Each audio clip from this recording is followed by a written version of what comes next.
Hello everyone, good morning. Today is 20th of April. My name is Sahil and welcome to the newspaper analysis. So friends, let's start with the today's Hindu newspaper discussion. So guys, here we will be taking up the entire discussion of the Hindu newspaper, all the relevant articles that are important for the UPSC CSE examination, along with the background we are going to see here. So in the today's newspaper, these are all the important articles that are relevant for our examination. The first article talks about the recent UGC notification where the tie-ups between the Indian and the foreign universities have been made easier. So with respect to the paper number 2 education, we'll be seeing this particular article. It has been taken from the page number 10. Then the basically panopticonism. So this is the keyword that has featured into the today's text and the context page. So from there we will be taking up this particular keyword. Fine. And under the right to privacy we can see this particular issue. Then the next is that it talks about the recent demolition drives and how they impact the how they violate the international laws. Fine, such kind of thing we are going to see here. Many of the references of the international laws which are getting violated when the demolition drives are being taken up. Then the next is time to set price distortions, right? So it talks about how we need to work on improving the cost of doing business in India. So if we improve the cost of doing business, automatically the ease of doing business will improve. Revisiting India's federalist ethos. So there are certain friction points between the center and the states that have been discussed here. Then the star rating for the packaged food. So this is about the recent FSSAI's recommendation that how the consumers can be made more aware. Fine, but there is some criticism that is coming.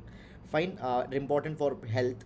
Then non-linkage of Aadhar must not affect the ration. So this is the ruling given by the Odisha High Court, and it will be important for the social justice GS paper number 2 fundamental rights. Okay, so these articles are important, and guys, I will strictly be advising that please don't go and read all the basically read all the articles which you feel that are important, but actually if they are not substituting your preparations, please don't go into that. Please don't read unnecessary articles. Save your time, because now even the prelims are approaching and conserving the time is very very important now. Moving first of all the GS quote for today. So today we'll be taking the quote from Mahatma Gandhi ji. So Gandhi ji says that the restoration of free speech, free association and free press is almost the whole Swaraj. So the Swaraj is not just at the idea of self-rule. Swaraj means the emancipation. Swaraj means the liberation. And how the liberation or how a democratic liberation can come? It can come if the free speech is restored, which is even guaranteed by our constitution. If free association is restored and if free press is restored, the Swaraj in meaning can be attained. So guys, that is all about the GS code for today. And now moving to the first article. So guys, the first article that we have taken, it is from the Hindu newspaper, and it talks about the recent tie-up between the Indian and foreign universities that have been simplified. Now guys, understand before going in this particular article, see, when we talk about the higher education happens to be very important because the higher education provides the vocations, it provides the skills, it provides the technical know-how, and on the basis of these skill, technical know-how and vocation, a person can further get employed. Today when we talk about India, we are now moving from the window of the demographic dividend. According to the United Nations Population Fund, it has been said that 2020 to 2040 will be the golden window for India, because now we are having a demographic dividend. Demographic dividend means that, see, every country faces this particular cycle, this particular phase. Demographic dividend means that when a country's population which is in working age, when a country's population which is not dependent will increase, the country will get advantage because of that particular workforce, and this advantage is called as demographic dividend. Demography means something related to population, dividend means an advantage. So because of working age population increases, because the people who are not dependent, their number is increasing, they can work more and can provide the advantage to a country. So we are facing the demographic dividend. Today the average age of India is around 29 years. So we have exceptionally young people. Now, if order to take their advantage, you need to get them educated. And guys, for that education, this particular reform is very much important. Today, when we talk about India, 4 crore people are pursuing their graduation or they are into the higher education institutions. These people will increase from 4 crore to 10 crore by 2030. Moreover, the new education policy 2020 also had talked about increasing the gross enrollment ratio into the higher education. Now guys, this is one side of a story. On another hand, if you see the real world situation which is there in India, you know this thing that actually the institutions, their curriculum is obsolete. Many a times, even into the higher education institution, rote learning is promoted. We also see this particular thing that the real life skills are not being provided by the higher education institution. In this particular thing, one thing can help us, that is collaborating with the foreign universities which had proved their expertise in certain areas. Clear? So IITs can collaborate with some other premier institutions around the world and they can jointly provide the education to the youth. Fine. So this is a kind of a concept where the tie-ups are made between the Indian universities and foreign universities and which aim to provide even more better education. Now guys, when we talk about the tie-ups between the Indian and the foreign universities, it is allowed, number one, after 2016. But after 2016 till this particular time, if two universities have to tie up to provide the degree to a student, there was the permission of the UGC, University Grants Commission, that was to be taken. Now what has happened in 2022? UGC had simplified this particular provision. UGC had provided that the two universities, Indian universities and a foreign university, they can collaborate without taking the permission of a UGC. There are certain conditions that have been put. It has been provided that an Indian institution, again I am repeating, an Indian institution can collaborate with a foreign institution without the approval of UGC if it is meeting certain condition. Condition number one, that if it has the grading of 3.01 or higher on the National Assessment and Accreditation Council, NAC. So NAC, National Assessment and Accreditation Council, it grades the universities, it ranks the universities. NAC, it is under the UGC. So basically, if you have the grading of 3.01 or higher, it means the A grade universities, A plus and A plus plus. Is it clear? So there is A plus, A plus plus, B plus plus, B plus.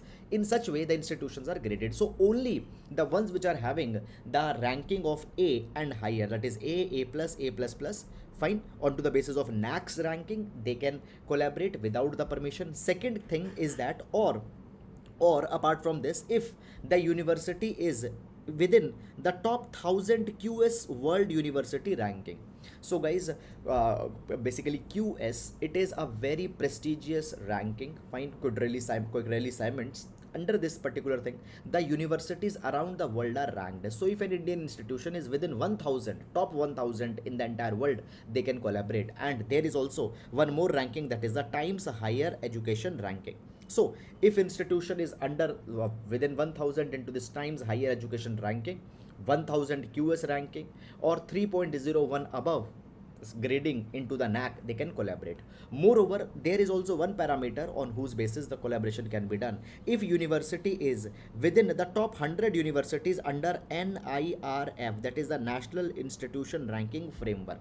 So if it is within the top 100 of the NIRF, National Institution Ranking Framework, then also they can collaborate. Is it clear? And the foreign universities with whom they can collaborate, these foreign universities also need to be within top 1000 in the QS ranking or into the Times Higher Education ranking. Guys, when we talk about the NIRF, this one, National Institution Ranking Framework, it is only for India. Clear? The universities are ranked here into the different categories. So obviously NIRF will not be applicable to the foreign universities. So foreign, there are only one, that is the QS ranking or Times Higher, they can collaborate. Now guys, one more change that has been brought is that, see, earlier I told you that after 2016 this thing was earlier possible, but but in 2016 you need to take the permission of the UGC. Moreover, when the degrees were awarded by such kind of a mechanism, the degrees, they were the twinning or the joint degrees. What is the twinning or the joint degrees? Basically, the student, he will be receiving the degree only from the Indian institution, but because he had taken some education from the foreign university also, for that thing he will be given a certificate. He will be given a certificate. The degree will be of Indian institution, but certificate will be of the foreign institution. This is something that happened. But now what has happened? Now the concept of the dual degree has been introduced. Now dual degree means, here in this context, a dual degree means that the foreign university will give the degree, and for the same course the Indian university will also be giving the degree. So both the institutes will issue a degree. So now dual degree, earlier the joint degree was there. So this is some change that has come in this particular direction. Guys, I hope that you have understood it, and it is a very important thing. Fine, but will further enhance the collaboration between the Indian and the foreign universities. Now we'll move to the next article. Okay, so now this today, this particular article has been taken from the Hindu text and the context section. Now this is the keyword. This is the keyword, and the keyword is panopticonism. Panopticonism. So what this panopticonism means, we are going to see this particular keyword. Now guys, when we talk about panopticonism, it comes from the word panopticon. What is this panopticon? First of all, we'll understand this. So basically guys, Jeremy Bentham, who was a renowned philosopher, Jeremy Bentham was also an architect. Jeremy Bentham has given a design in the prisons. He says that the prisons should be designed on the basis of this panopticon design, where in middle there will be a surveillance tower, and around all the sides there will be the cells where the prisoners will be living. Now by the design, this particular tower will be such that, see, the guard who is, okay, just let's give me 1 second. Okay, so the design of this particular tower will be such that the guard who is stationed here, he can see everybody, he can see every inmate, but the inmates, they cannot see the guard. Why they cannot see the guard? Number one, because of the height on this, which this particular tower is located. So this guard is located here, so because of height the prisoners cannot see. Moreover, there will be the blinds also that are there onto the windows, so the prisoners cannot see the guard, but guard can see all the prisoners. Now what was the logic of this panopticon design? Jeremy Bentham provided that what will happen, even when the guard is not looking at a particular prisoner will be in a fear. He will think that, okay, I might be looked right now, and he will behave. He will behave in a proper manner. He will not create some kind of a ruckus. So basically here a kind of a deterrent will be brought into the minds of the prisoners, and they will behave properly. So this panopticon design comes here. Now guys, on this panopticon, Michael Foucault has developed a theory, and this theory is called as the panopticonism. Now what is this panopticonism? Now panopticonism, this theory has been used into the context of the surveillance. Now guys, when we talk about the surveillance, the state can carry the surveillance. There could be a total surveillance where everywhere there is a spy that is standing, police are standing, okay, and that could be a surveillance. But this kind of surveillance is very much expensive. Fine. So there could be one more type of surveillance, that is the invisible observation systems. Now invisible observation systems is that you install such kind of systems into the society where people think that they are being watched, and just by that particular thinking the people will behave. I will give you one example here guys. The example is of the CCTV cameras. See, wherever the CCTV cameras are installed, people, the moment they get a realization that they are being watched by the CCTV camera, they become disciplined. They don't behave in a wrong way. Clear? They don't create some kind of a ruckus. Now that fact is different whether the CCTV is working or not, whether actually they are coming into the area of focus of that CCTV or not. Clear? Even let's say you are not in a zone where the CCTV can look, but just the CCTV is there, you will behave properly. You don't even know whether the CCTV is working or not, but still you will be behaving. So it has been provided that the panopticonism, it means those type of surveillance systems which are being installed, which are not completely visible to the people. And because they are not completely visible to the people, people think they are being watched all the time. And because people think they are being watched all the time, they will behave. And this kind of a surveillance system, it is inexpensive, it is affordable, and it gives better result. This is the panopticonism. Now guys, in this panopticonism, what government does? Government uses the CCTVs. Secondly guys, you know this particular thing that your conversations are being tracked. Okay, you know this particular thing that what you are browsing onto the internet, it is being tracked. And because of this particular fact, many people, they behave in a diligent manner. Clear? So this is this keyword panopticonism. I hope that guys that you have understood it. And now we'll move to the next article. Okay, so this particular article we have taken from the Hindu newspaper editorial section, and it talks about the demolition drives and how it violates the international law.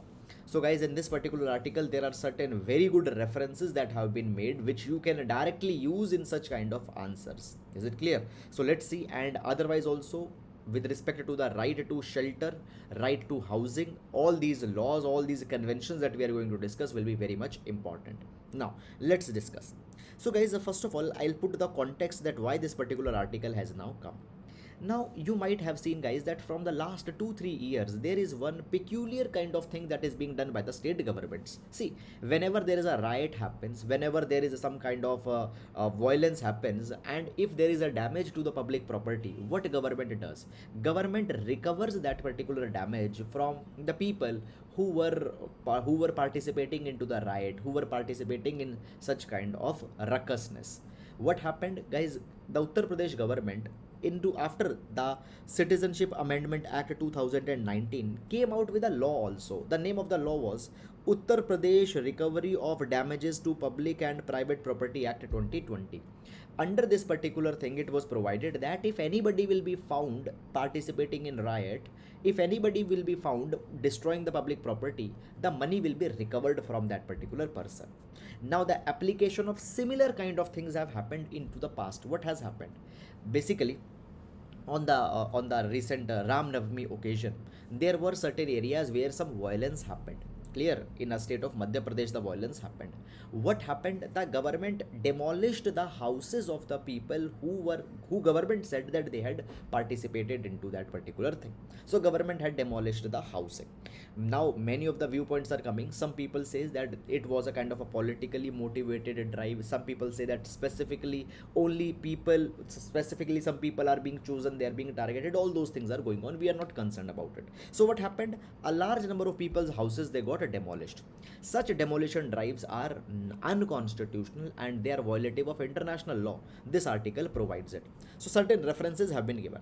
Number one reference is given is that when we talk about the Constitution of India, article number 21 talks about the housing as a fundamental right. So you cannot demolish the housing just because you feel that a person had participated in a riot. There needs to be a proper trial. Demolishing of houses is not acceptable. Second thing, it has been provided that there is the Universal Declaration of Human Rights 1948, and as per the Universal Declaration of Human Rights, there is the article number 25, and under article number 25 it has been provided that every person, every national, every citizen is to be provided the right to a standard of living adequate for the health and well-being of himself as well as for his family. He should be given such kind of a house which preserves his health, his family's health. So housing is provided under article number 25 of the United Nations Declaration of Human Rights. Then guys, thirdly, it has been provided that even the International Covenant on Economic, Social and Cultural Rights, ICESCR, International Covenant on Economic, Social and Cultural Rights, there article 11.1 is given, and even this article 11.1 talks about that everybody deserves thus adequate standard of living. Housing is to be provided to everybody. Moreover, this International Covenant on Economic, Social and Cultural Rights also puts an obligation onto the countries that they need to take appropriate steps that they will provide the housing to the people. They should not even take away their housing. But when the demolition drives are going on, what happened, but have happened, the housings, they have been taken back. Okay, they have been destroyed. Then there comes article number 17. So article number 17 from the International Covenant on Civil and Political Rights. Now this article 17 on International Covenant on Civil and Political Rights again talks about right to own property as well as to live in association with the others. So when the demolition drives are being carried, right to own property, it is getting, basically right to own property is getting violated. Then the next thing that comes here is that even the United Nations Human Rights Office, it has been given a specific power that they need to check that a country is not going for the forced eviction, the protection is provided. So here also there is a violation that has happened. Even when we talk about India, the Supreme Court has also given many of the judgments, and important judgments are the Bachchan Singh versus State of Punjab, then the Vishakha versus State of Rajasthan, and the Putta Swami versus Union of India judgment is there. So in this particular judgment, the Supreme Court has provided this particular thing, that there are the fundamental rights that are provided into the constitution, and these fundamental rights are needed to be provided in such a way that they also promote, they are also in confirmation with the international human rights law. Is it clear? Now the right to housing is there, but right to housing, obviously it also conforms with many of the international laws, as we have seen. Obviously the state can violate them, the state can obstruct them, but the obstruction should not be one which is not properly justified. Fine. Objective, if you are violating the basically the objections need to be very clearly demonstrated, but that thing has not happened. So this is, guys, all that has been said. However, even when we are talking about the housing or any such kind of things, even when you are talking about the urbanization, even in urbanization, good housing is to be given. Please keep remember these all the conventions and the protocols that have been mentioned here, we can use it. So that is all, guys, about it, and now we'll move to the next article. Now this article is again taken from the Hindu newspaper. The article reads, the time to set price distortions right. Okay, and this article will be important for GS paper number 3. It talks about the cost of doing business in India. The cost of doing business in India. Is it clear? Now, guys, when we talk about any country's competitiveness is based on certain factors. Competitiveness is based on this particular thing, that how easy in a country is to start a business. Fine. How easy is to deal with the government. Clear? Guys, even when we talk about the businesses which are not, let's say, the businesses who are indigenous, the Indian businesses, even when we talk about it, when they are going for the exports, okay, they need to join, they want to enjoy an export competitiveness. What is this export competitiveness? It means that suppose an Indian manufacturer is making a product, it is at 10 rupees. Suppose the same product, if it is being manufactured by some foreign manufacturer at 5 rupees, Indian manufacturer will not be able to sell it. Competitiveness of Indian export has been lost. So even the Indian businesses, when they want to export, they want to have an export competitiveness, and the export competitiveness will come when the cost of doing business in India will reduce. When we want to attract the foreign investment, when we want to attract the FDI, they will also be coming if the cost of doing business will be less in India. So improving the ease of doing business cannot happen if the cost of doing business is not good in India. Now, guys, it has been provided that what increases the cost of doing business, it is basically it is policy induced price distortions. So sometimes government had come out with their policies, government had come out with their laws that actually they are increasing the cost of doing business. So there are certain examples that have been given here. 3 examples have been given in this particular article. We'll be seeing one by one. The first example is given from the energy sector. Now, guys, understand this particular thing. When we talk about any modern economy, energy is the basic requirement. Okay, transportation is the basic requirement in any economy. Today, guys, when we talk about the Indian economy or India, the mobility is provided by the petroleum and diesel. Fine. Now, in the earlier times, 1970s, 1960s, the cars, they were seen as a luxury goods, and therefore onto the cars there were high taxes that were imposed. Diesel, it was seen as a basic kind of a basic good. Why? Because by the diesels, the trucks, they operate, okay, by the diesel. The trains, they were operated, fine, and they move the cargo, they move the essential goods. So therefore the diesel was taxed less, petrol was taxed higher. Clear? This distinction was there. Over the years, what has happened? People have started to buy diesel cars, people have started to buy diesel SUVs, and even government have understood that this distinction, that the petrol being a luxury fuel, diesel being a basic fuel, this distinction doesn't hold true. Today if you see, on both the petrol as well as diesel, the taxes have increased, and the difference between the petrol and diesel is not that much.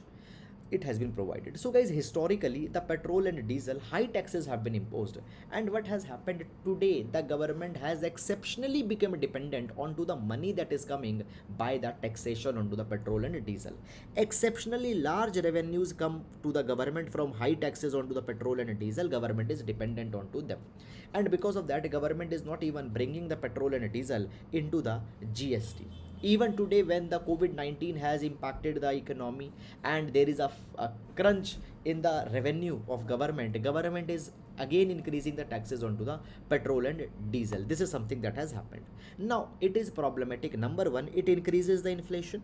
When the transportation will become expensive, essential goods, okay, their cost will also become expensive, so it brings the inflation. Second, what happens, it increases the cost of logistics. Okay, cost of logistics. Today the cost of logistics in India, it is twice than our competitors. Fine. Now cost of logistics, how it will impact the exports, I'll tell you. Now guys, suppose a product A has been manufactured in Delhi. Now the manufacturer intends to export it. Now the export obviously will be done from the port. So let's say the manufacturer, he sends this particular product to the port in Mumbai.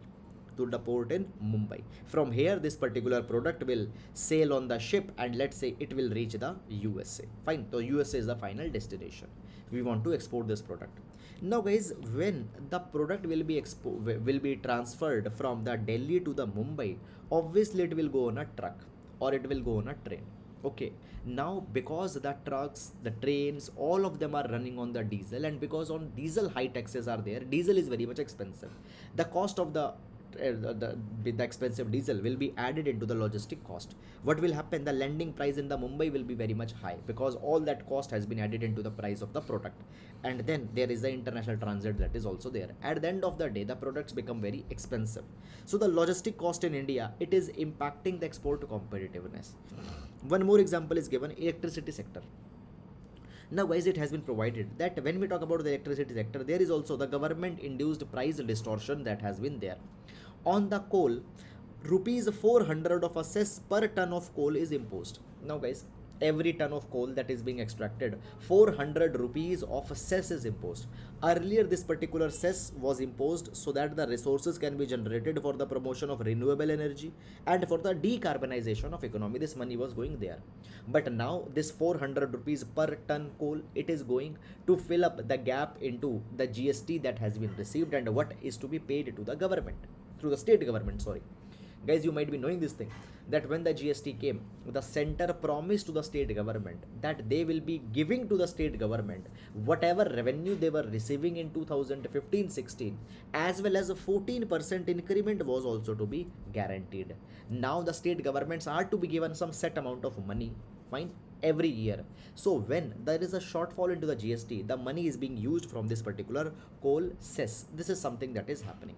Now guys, understand, fine, you are imposing the cess onto the coal, 400 rupees per ton. Actually, the electricity sector, large number of electricity is being generated from the thermal power plants which are powered by the coal. So basically what happens, the cost of electricity generation increases because the coal cess is being paid, number one. Number two, guys, that what has been provided, see, when we talk about the coal, large number of coal is transferred from the coal mine to the power plant through the railways. Now when we talk about the railways are in a particular kind of a problem. Many of the railways which are running onto the diesel, fine, we see that basically the transit cost, the journey cost increases. Why? Because the diesel is expensive. Secondly, the railways in India, they are not very good, they are not very efficient. What is the problem? The passenger tariffs, they are very much low. Because the passenger tariffs are very much low, there is a lot of loss, and that loss is made up by the cross subsidization. Cross subsidization means that when there is a loss into the passenger segment, the high tariffs are charged onto the commercial segments. So when the commercial goods are being transferred, there is high tariffs on that. So basically all the losses into the passenger, they are being reimbursed from that cargo segment, and by that the coals transportation also becomes very much expensive. Fine, what happens again? The thermal power plants, they are facing more number of costs. First of all, the coal is expensive because of coal cess, and second, because of the high transportation charges. Then guys, when we talk about the distribution companies also face a very big problem. What problem? Distribution companies, many a times they have to give a very subsidized type of electricity to the farmers or to some particular type of households. Many times there are the losses that are there. Now all these losses which are being made in this, they are being made up from the commercial sector. When the commercial electricity is being charged, their tariffs are very much high. Now guys, how this particular all thing is impacting? This is impacting the businesses in India. When the businesses, they have to transport their products, raw materials, finished goods, the transportation cost is very much high. The cost of electricity is very much high. Even the land acquisition in India is a very big problem. To get land for business enterprise, fine, it is very much difficult because of the expensive land prices that have been there. Then the land change, basically land conversion, it becomes very much tedious kind of exercise. And what it does, it increases the cost of doing business in India. So all these particular things are to be worked upon if we need to enhance the ease of doing business in India. So that is all guys about this particular entire article. I hope that you have understood it, and now we'll move to the next article. Star rating for packaged food unlikely to help, says expert. Now this particular article will be important for GS paper number 2, social justice, health, hunger, nutrition, etc. Now guys, before going in this particular article, I will tell you some of the background first. So the background goes like this, that what has happened just few days back, FSSAI, that is the Food Safety and Standards Authority of India, FSSAI, Food Safety and Standards Authority of India, it came out with a new system, that is the Health Star Rating System, or HSR system, Health Star Rating System. Under this system, it was said that, see, you might be seeing the food packages. Onto the food packages, it is compulsory that they have to write whether the food is veg, whether it is non-vegetarian. The vegetarian, they have the green dot that is there, the non-vegetarians, they have that red color marking. Behind the food package, there are the nutritional contents also written, that what is the calories, what is the trans fat if they are there, okay, monosaturated fats if they are there, what is the quantity of all these things. So the nutritional facts are to be written, and all these side kind of things are to be written. Now the health star rating system provides that between half star to 5-star rating will be given onto the product, that how good is for the health. For example, if you are eating a packet of chips, on a chips packet there might be a half star or a 1-star rating, it means not good for health. But at the same time, let's say you are consuming the peanut butter, on the peanut butter 4-star rating, 5-star rating, 4.5-star rating could be there, because let's say it is good for the health. So half star to 5-star rating is to be given onto the food packets, which denotes that how good or how bad they are for the human health.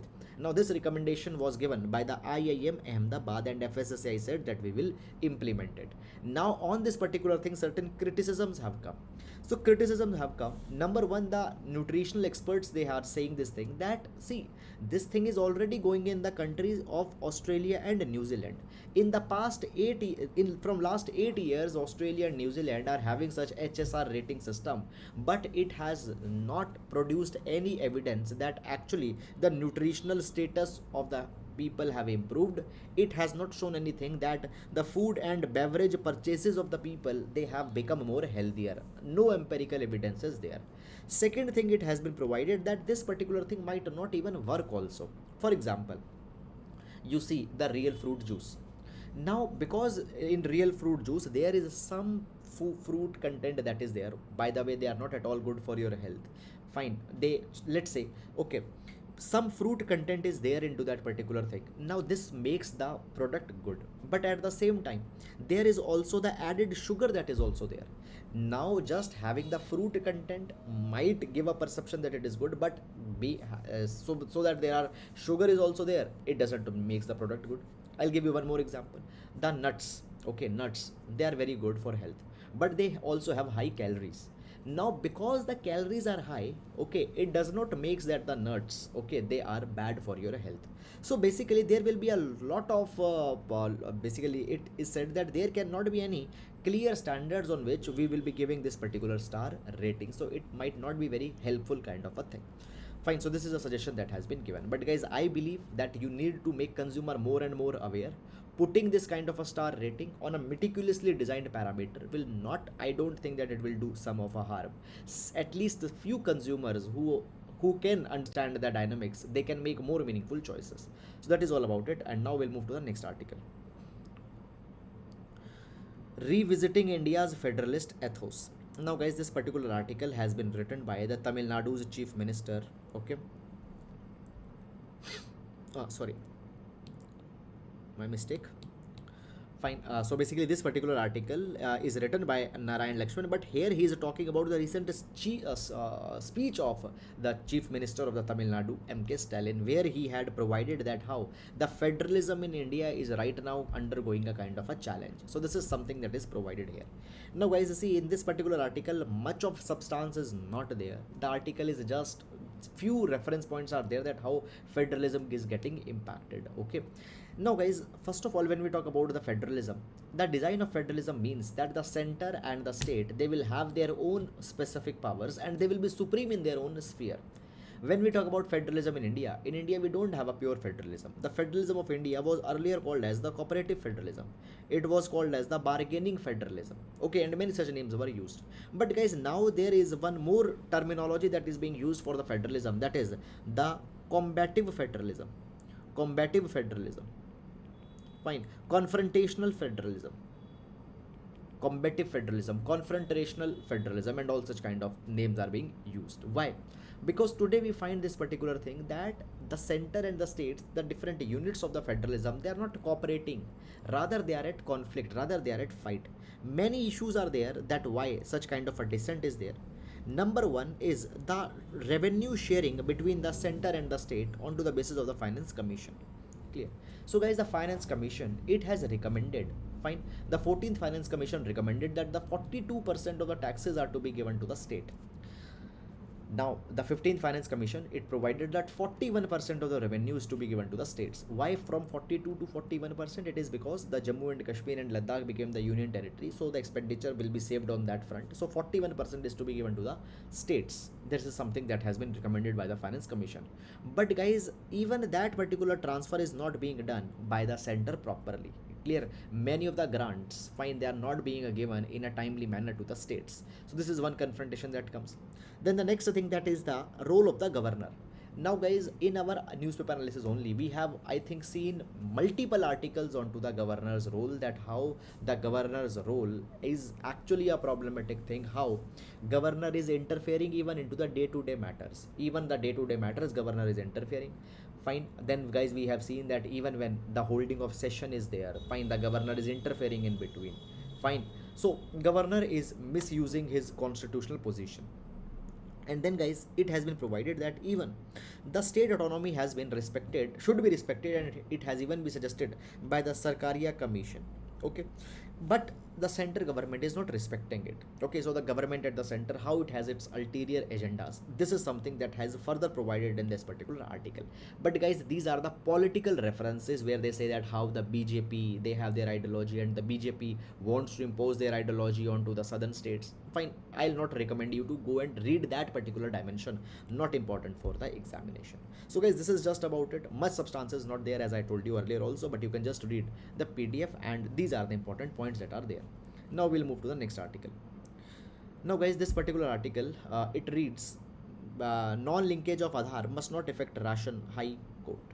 So basically guys, when we talk about the right to food, it has been guaranteed, number one, under the National Food Security Act of 2013. Secondly, when we talk about the article number 21, under article number 21, the right to food is implicitly provided. Clear? And the right to food cannot be denied. But guys, many times the food has been denied because non-linking of Aadhar card with many such kind of things, and in this particular case, non-linking of Aadhar with the bank, non-linking of Aadhar with the bank account. So what has happened recently, there was a report that came and it was provided that in the state of Odisha, 2000 beneficiaries, fine, they were deprived of benefits under the National Food Security Act on account of failure of linking their Aadhar card with the bank accounts. The people were not able to link their bank account with the Aadhar card, and they were not provided the food under the National Food Security Act through the public distribution system, through the fair price shops.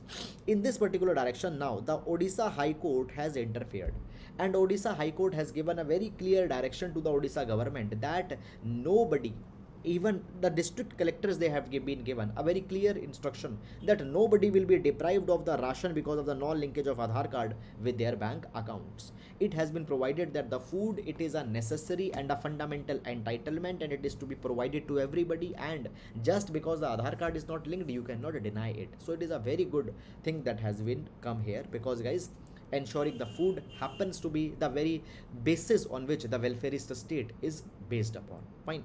So that is all guys which have come in this particular article. So that is all guys about the today's newspaper analysis. I hope that you have understood it. So that is all for today. Thank you so much.